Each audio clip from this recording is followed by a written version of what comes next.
السلام عليكم بناتي، كي دايرين؟ نتمنى تكونوا كاملين بخير وعلى خير. مرحبا بكم في حلقه جديده من سلسله النصائح ديالنا.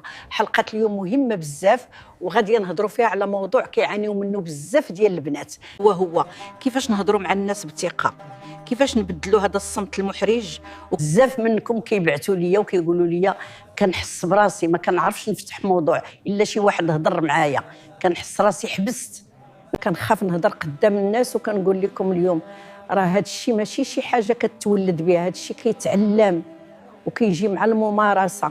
كاين بنات زوينات بزاف ولكن ملي كيهضروا كيبان العكس، وكاين بنات عاديات ولكن لسانهم كيخليك تبغي تسمع لهم. اول نصيحه بناتي، اللسان ديالك راه مرآة شخصيتك، كيعكس تربيتك، اخلاقك، تفكيرك وحتى جمالك.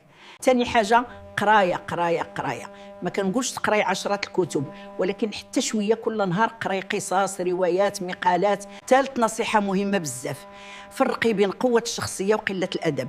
راه ساهل تكوني وقحه ولكن صعيب تكوني قويه ومحترمه. قوه الشخصيه هي تعرفي تاخدي حقك بلا ما تجرحي وبلا ما تهبطي للمستوى ديال اللي قدامك. رابع حاجه، ردي بالك للغه الجسد ديالك، ما تلعبيش في شعرك، يديك ما ترمشيش بزاف.